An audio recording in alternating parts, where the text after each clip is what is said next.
What is up, guys? Today we are back with the Kraton 4S to do a little bit of running and a review. So as you can see, one of the big differences between the 4S and the 6S Kraton is the 4S has a plastic chassis where the 6S has a metal chassis. That could be a plus or a minus depending on how you like to bash. Another one is like these little side guards, which are really nice on the 4S, but unfortunately the Kraton, the 6S does not, but I bet you get some aftermarket ones. Another one is the 4S electronics, obviously. 4S ESC and motor. But yeah, I think there's like a 10-mile-an-hour speed difference between the two, which it's not huge, but yeah. And then the body obviously is a lot less supported than the 6S. It's still not super flimsy.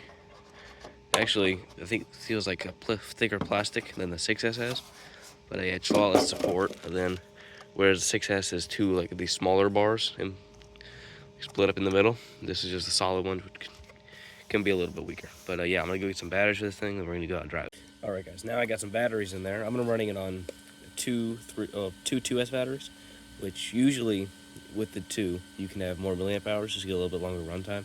But it does have the option to run on one 4S if you want.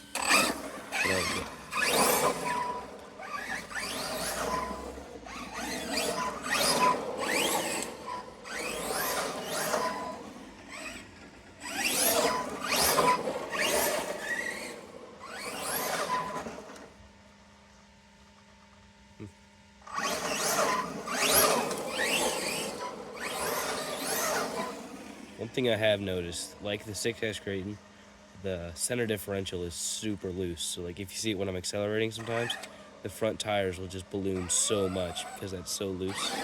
Which, again, it's an easy fix, but it's kind of annoying. Yeah, like that. Can also make you understeer a whole lot if you're turning on power, which...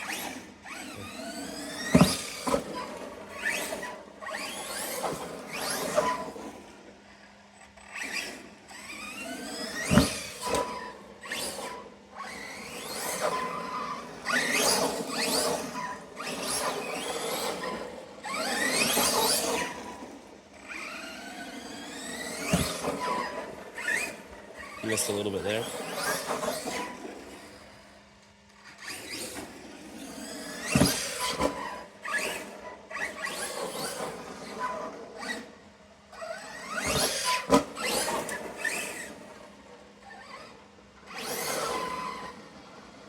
But yeah, guys. So the overall performance of it seems pretty good. The one downside is that center differential being so loose. But going to durability, the first day I got it, I broke a front shock, the front right one, I believe. And then, like, maybe 3 days later, the left one broke too, which is kind of annoying, considering it was a brand new car. And then the other thing is, it's not happening yet, but this thing just goes into LVC, low voltage cutoff, so fast, like it's crazy. You can just turn it off and back on, because like, I don't know, it still has plenty of power. It cuts off at like 40%. You can just cut it off and back on, and it'll be pretty much fine. But it's just annoying to having to do that every once in a while. But yeah, it seems to be driving really good. I definitely prefer the 6S Kraton, like just for like general driving, especially because like it just feels way smoother. I think part of that could be the center diff, but it just feels way smoother than this.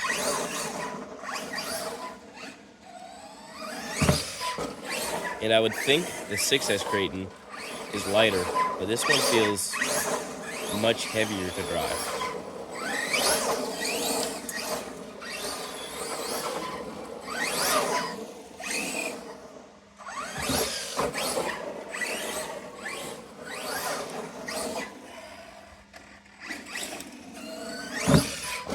The shocks do feel really good stock on this.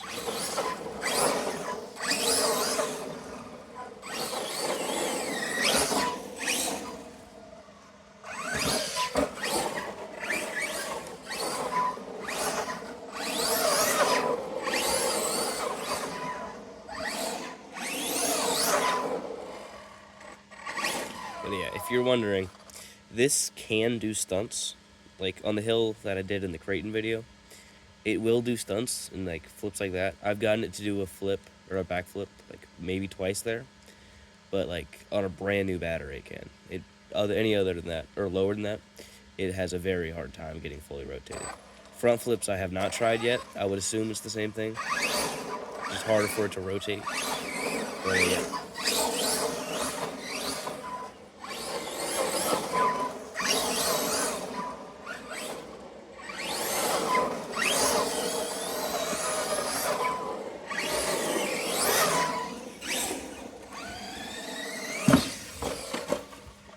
Had a little bit of roller.